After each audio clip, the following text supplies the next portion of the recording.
Assalamualaikum warahmatullahi wabarakatuh. Baik, kali ini kita akan membahas tentang uji hipotesis pada regresi berganda. Saya mengambil materi ini dari buku Basic Econometrics karangan Damodaran N. Kujarati dan Dawn C. Porter pada chapter 8. Langsung saja kita mulai. Pada contoh sebelumnya kita mencoba meregresikan CM atau mortality terhadap PJNP. CM itu adalah child mortality terhadap PJNP itu adalah Gross National Product, dan FLR itu Female Literacy Rate. Kemudian di sini saya tunjukkan hasil dari regresinya. Ini adalah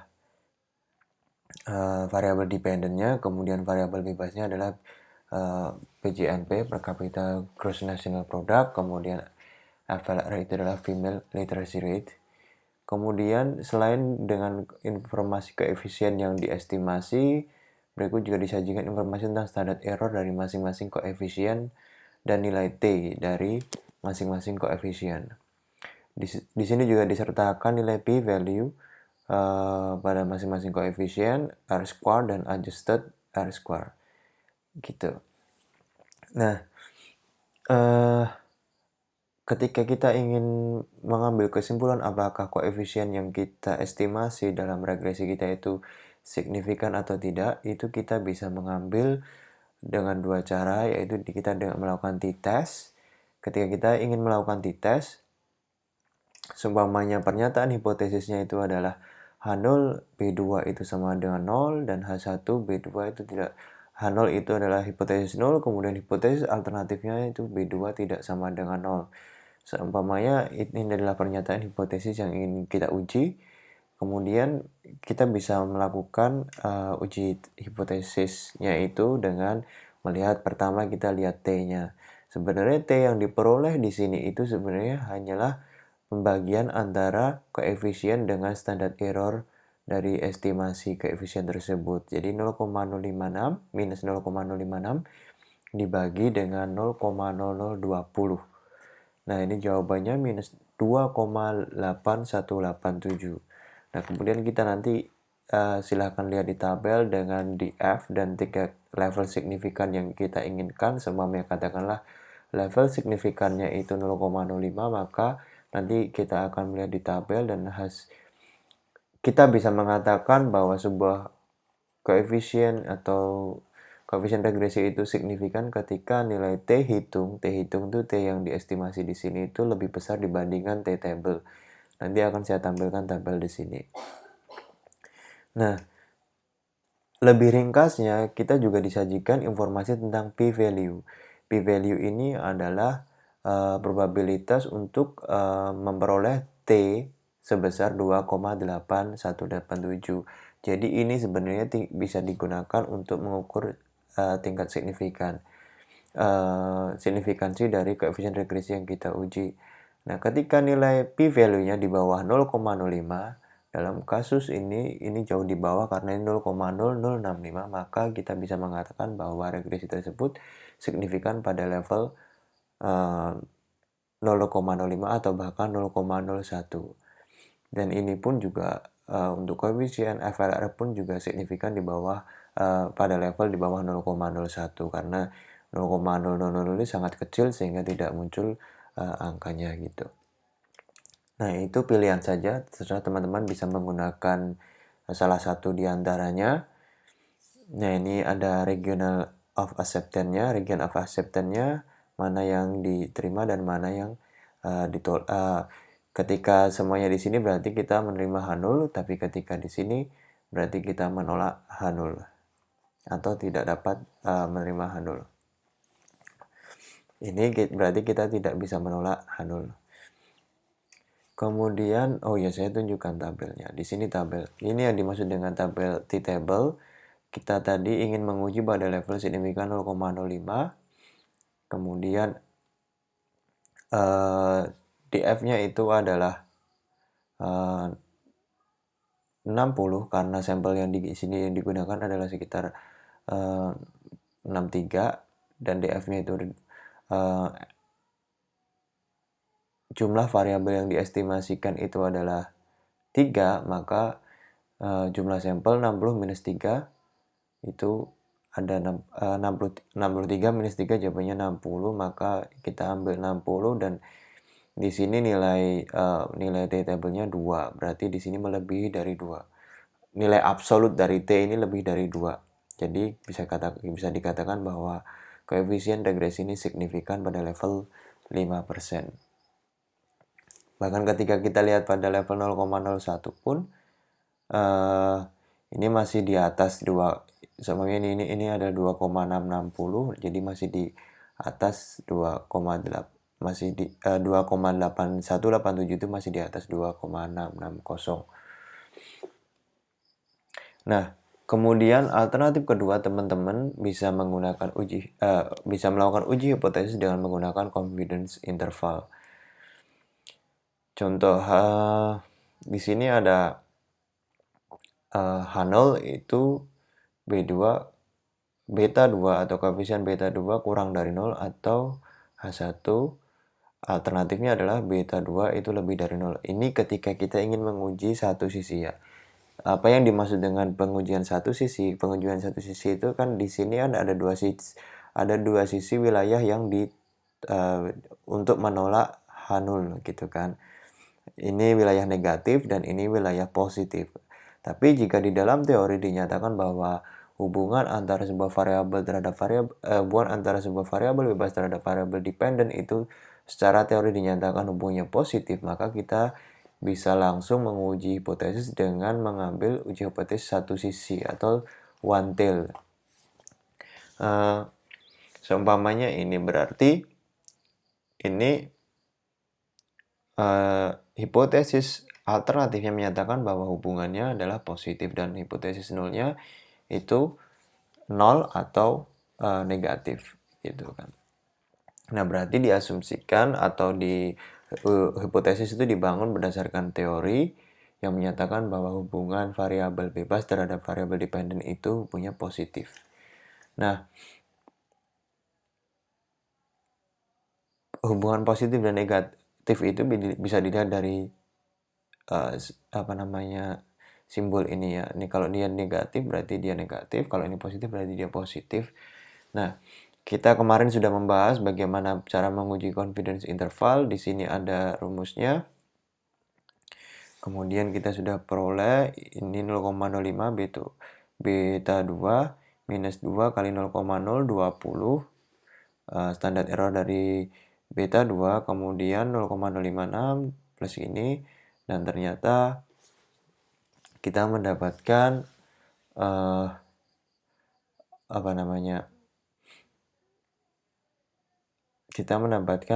confidence interval di kisaran minus 0,0096 sampai minus 0,0016, dan nilai 0 itu tidak ada dalam confidence interval ini. Berarti pada level 5% kita bisa menolak hipotesis 0. Dan penggunaan confidence interval ini pada praktikalnya jarang digunakan ya. Meskipun dalam statistical package dalam software statistik itu selalu ditampilkan nilai confidence intervalnya, nilai minimum dan nilai maksimumnya. Tapi biasanya pada praktikalnya itu kita hanya cukup menggunakan nilai p-value atau dengan menguji T ini. Jika T-nya ini lebih besar dari T-table, maka kita bisa mengatakan bahwa koefisien regresi tersebut signifikan pada level signifikansi yang telah ditentukan. Jika 5% berarti kita menentukan di sini 5%. Begitu sekilas tentang bagaimana kita bisa menginterpretasikan hasil regresi. Kemudian kita lanjut. Sekarang kita masuk ke uji overall significance. Nah, yang kita bahas tadi itu adalah partial coefficient regresi kan. Bagaimana kita mengetahui signifikansi dari individu koefisien regresi. Nah, sekarang kita ingin menguji bagaimana variabel bebas secara bersamaan dapat mempengaruhi variabel dependent. Jadi secara bersamaan. Nah, ketika saya menggunakan terminologi secara bersamaan, bukan berarti kita bisa menggabungkan hasil interpretasi kita secara individu menjadi kolektif. Maksudnya adalah ketika variabel bebas yang pertama itu signifikan, variabel bebas yang kedua itu signifikan, terus kemudian kita simpulkan bahwa kedua variabel itu secara bersamaan signifikan mempengaruhi variabel dependen, tidak bisa seperti itu, tapi akan ada uji overall signifikannya. Karena ada kemungkinan bahwa di antara variabel bebas itu terdapat korelasi.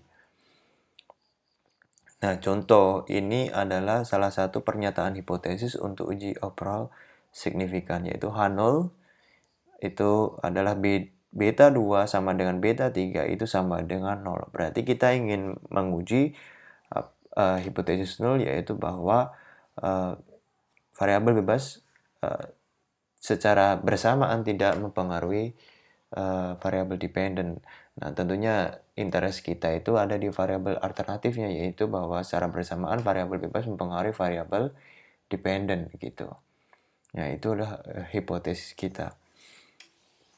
Nah, untuk menguji bahwa hipotesis secara bersamaan beta 2 dan beta 3 sama dengan 0 tidak dapat dilakukan dengan melihat signifikansi kedua parameter secara individu. Ya, untuk dapat menguji joint hipotesis, ya, ini biasanya terminologi yang sering digunakan adalah joint hipotesis.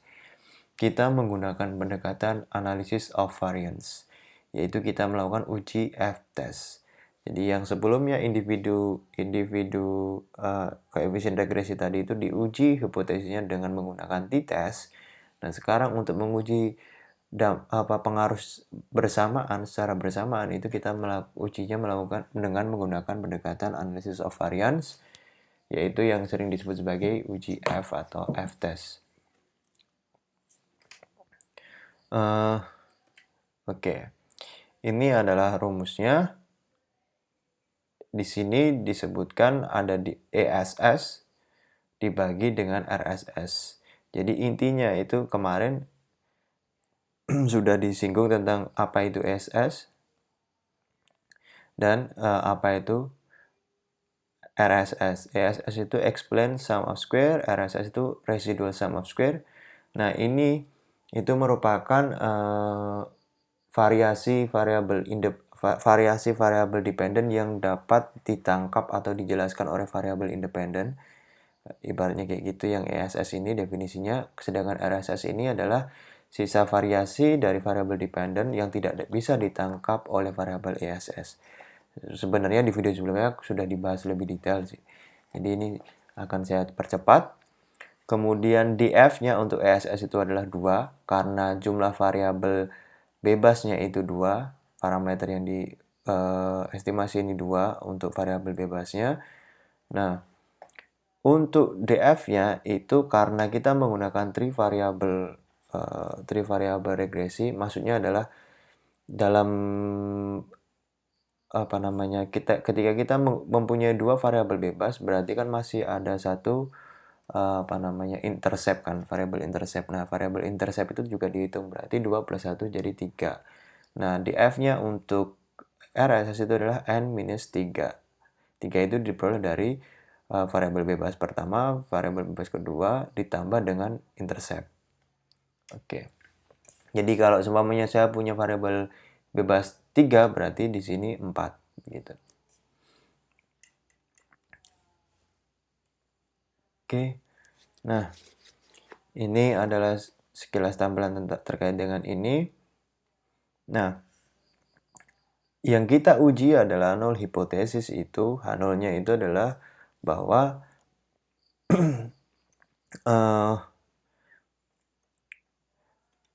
varians dari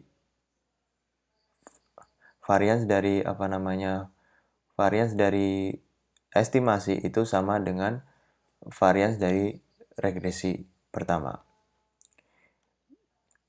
Kemudian alternatif hipotesisnya itu adalah varians regresi yang pertama itu lebih dari varians regresi yang kedua. Oke. Kemudian critical region-nya itu adalah ketika rasio antara sampel varian pertama dengan sampel varian yang kedua itu lebih besar dari F table. Langsung saja kita masuk ke prakteknya. Nah, di sini ini dari hasil, sebenarnya ini adalah hasil dari ini. Due to residual ini adalah hasil dari ini. Due to regression itu hasilnya 257, 257, 362,4. Sedangkan due to residual 106, 315, 106.315,6.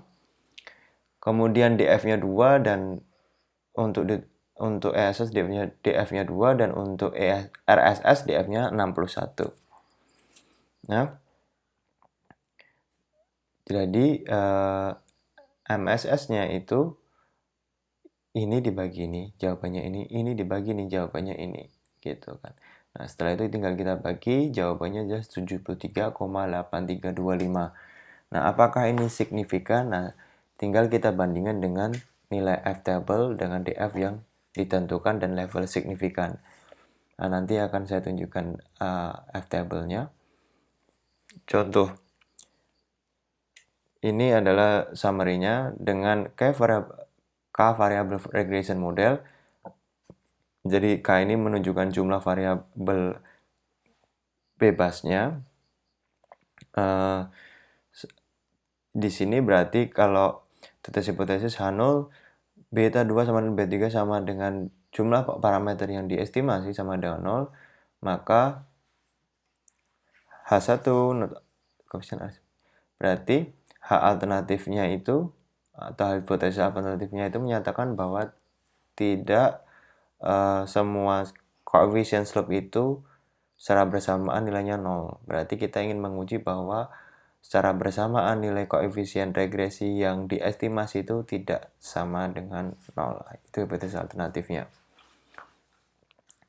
Ini adalah nilai DF-nya, ESS-nya itu adalah jumlah variabelnya di minus 1.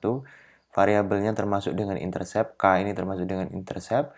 Kemudian RSS DF-nya itu adalah N minus dengan K, jumlah variabel bebas ditambah dengan intercept. Gitu. Nah, ini cara kita membaca F table. Seumpamanya tadi DF-nya itu adalah 2. Untuk numeratornya itu DF-nya 2. Kita lihat lagi di sini. Ini kan numeratornya ini 128,681. Ini kan 2 DF-nya.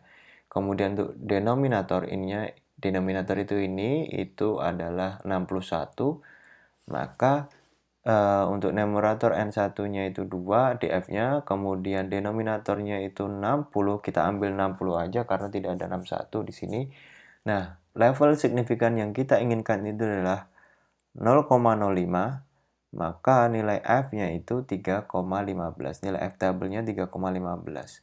Nah, ketika kita lihat di sini nilai F hitungnya itu jauh lebih tinggi dibandingkan 3,15. Jadi kita bisa mengambil kesimpulan bahwa secara bersamaan koefisien regresi itu mempengaruhi variabel dependent. Nah, hubungan antara R² dengan F. Sebenarnya kita tadi sudah melakukan uji hipotesis atau joint hipotesis, yaitu melihat pengaruh variabel bebas secara bersamaan terhadap variabel dependent menggunakan pendekatan F-test. Nah, sebenarnya pendekatan F-test ini pun bisa dihitung dengan R². Nah, karena R² itu diperoleh dengan formula ESS per TSS, maka ini menunjukkan adanya keterkaitan antara F dan R². Karena tadi di F test itu rasio antara ESS dengan RSS. Jadi sangat terkait antara F dengan R². Nah, ini adalah cara memperoleh ESS-nya dengan R², dan ini untuk memperoleh residualnya dengan R². Kemudian rumusnya untuk F itu adalah F hitungnya bisa dihitung melalui R² bagi 2. 2 ini adalah DF-nya per 1 minus R² dibagi N-3 itu df untuk residualnya. Nah, dalam contoh sebelumnya disebutkan bahwa R square-nya adalah 0,777 dan adjusted R square-nya adalah 0,6981. Nah, kemudian kita tinggal hitung aja 0,7077 dibagi 2 dibagi dengan 1 minus 0,7077 dibagi 61. Jawabannya 73,8726.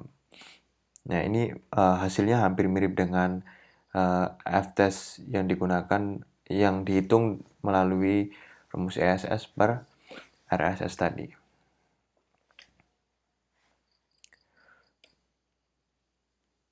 Oke, ini sama. Jadi intinya sangat mudah sekali ya, karena ini akan ditampilkan di ketika teman-teman menggunakan software statistik dan teman-teman melakukan analisis data regresi, maka secara otomatis ini informasi ini akan ditampilkan, dan ketika ingin menguji apakah nilai F apakah koefisien regresi dari variabel independen itu mempengaruhi variabel dependen secara bersamaan, maka kita cukup melihat nilai F-nya, F hitungnya, dan kita bandingkan dengan F tabelnya. Sebenarnya F hitungnya ini pun juga akan ditampilkan dalam software statistik. Jadi kita tidak perlu menulis atau menghitung kayak gini.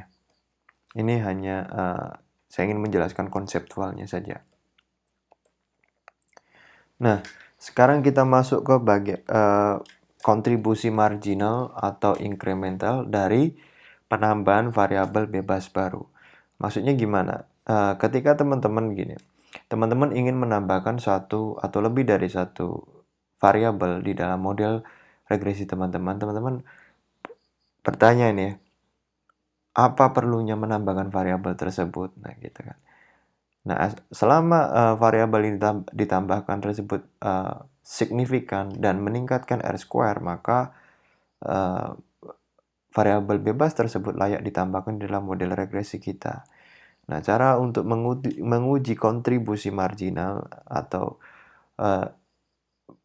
peningkatan R square tadi itu kita lakukan dan akan kita bahas di slide ini. Nah, contoh di sini, karena kita ingin menguji, asumsikan sebelumnya kan kita punya dua variabel bebas nih, per capita gross national product dan female literacy rate.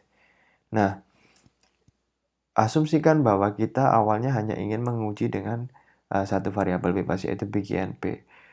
Dari hasil regresi antara PGNP dengan child mortality itu diperoleh nilai R square itu 0,1662 dan adjusted R square-nya adalah 0,1528. Nah,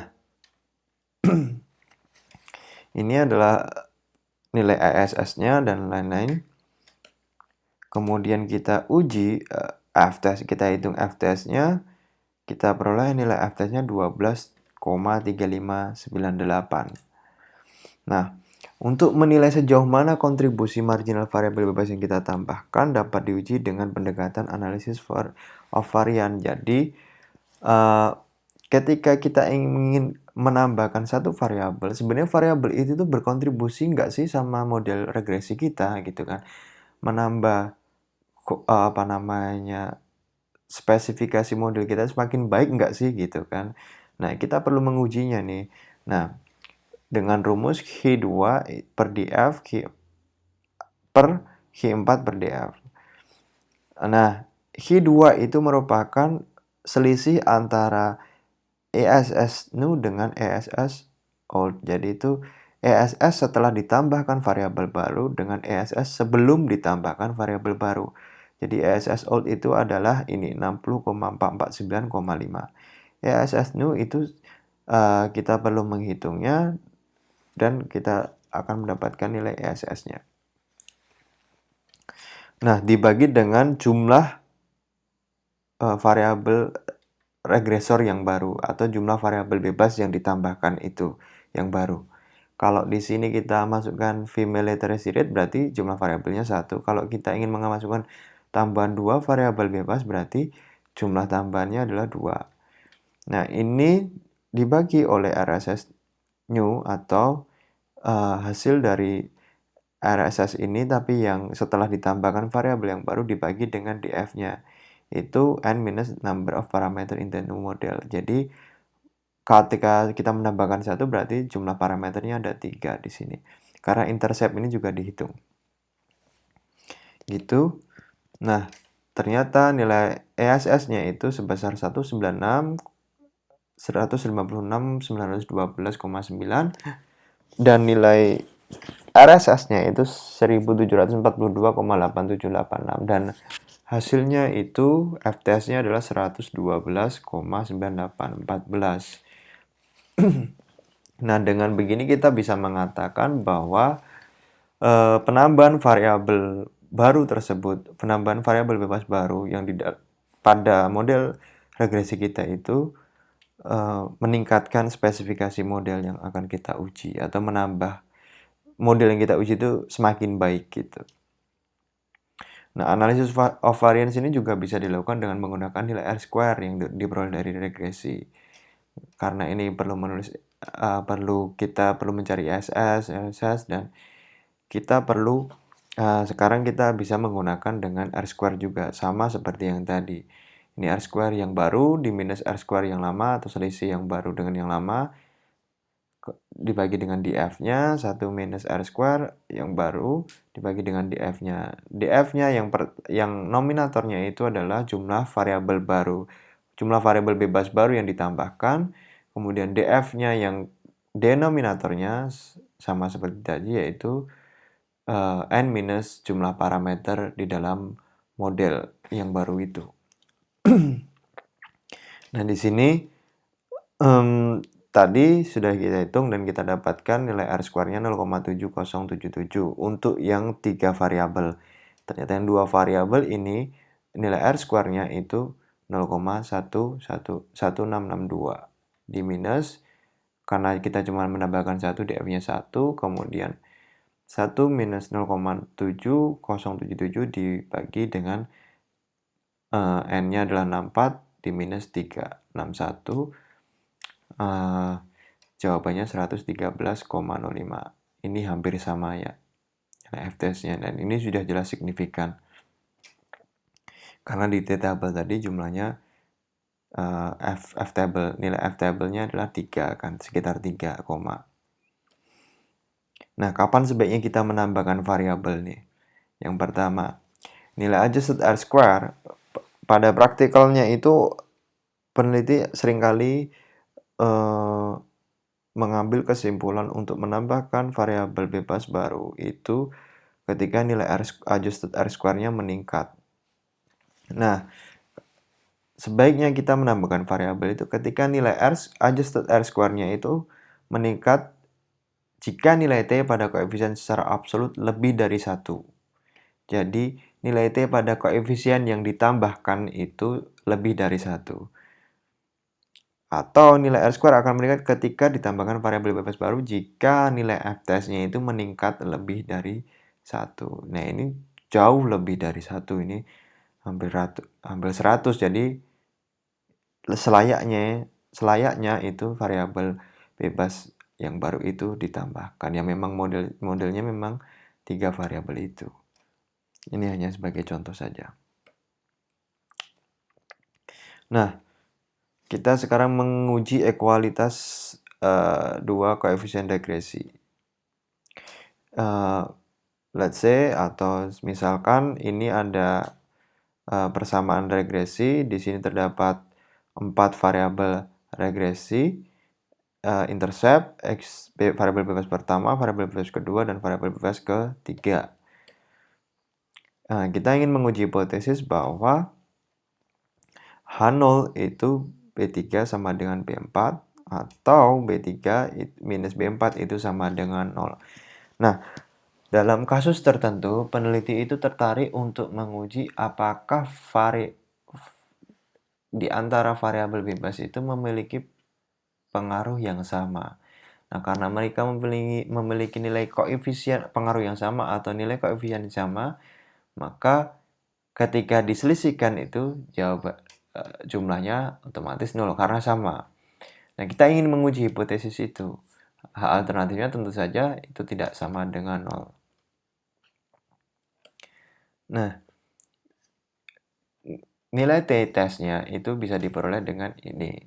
Sama ya, tadi itu kalau t-test, kalau kita lihat di video sebelumnya, t-hitung itu diperoleh dengan beta estimate di minus beta yang dihipotesiskan itu yaitu 0 dibagi dengan standard error dari beta yang diestimate.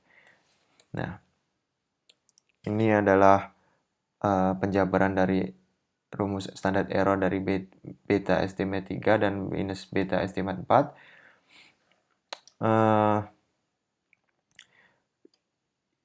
Ternyata itu bisa diperoleh dari varian beta estimate 3 dan beta head 4 minus 2 kali kovarian beta head 3 dan beta head 4. Setelah itu kita hitung nilai tes T-nya. Nah, prosedur pengujiannya itu adalah kita estimasi beta head 3 dan beta head 4, kemudian hitung varian dan kovarian dari kedua parameter. Sebenarnya estimasi ini sudah dilakukan di software statistik. Varian dan kovarian itu informasinya disajikan dari hasil regresi juga. Kemudian kita tinggal hitung T-rasionya ini saja. Nah, ketika nilai T hitungnya itu melebihi T-table pada level signifikan yang telah ditentukan, maka hipotesis 0 dapat ditolak, yang berarti bahwa kedua koefisien parameter memiliki nilai yang berbeda. Jadi teman-teman nggak usah takut atau dibingungkan dengan rumus ini, karena sebenarnya ketika kita menggunakan software statistik, informasi estimasi beta 3 dan beta 4 ini sudah dilakukan oleh software, varian dan kovarian juga dilakukan oleh software. Kita tinggal menghitung T-rasionya, yaitu ininya, kemudian kita lihat T-table-nya pada level signifikan yang telah ditentukan. Itu saja. Nah, ini ada contoh. Contohnya ini adalah kita ingin menguji kubik total cost function, yaitu kita ingin meregresikan antara total cost dengan outputnya. Cuman outputnya itu kita kuadratkan dan kita kubikan. Nah, ini hasil regresinya. Ini koefisiennya di tiap variabel bebas. Sebenarnya variabel bebasnya cuma satu, cuman ini dikuadratkan dan ini dikubikan. Nah, ini masing-masing standar error dari koefisien. Kemudian terdapat informasi kovarian dari beta 3 dan beta 4 beta 3 head dan beta 4 head. Itu kovariannya minus 0,05676. Nah, kita ingin menguji hipotesis bahwa koefisien X kuadrat dan X kubik itu nilainya sama. Jadi B3 minus B4 itu sama dengan 0. Maka ya seperti tadi kita masukkan rumusnya, kita hitung.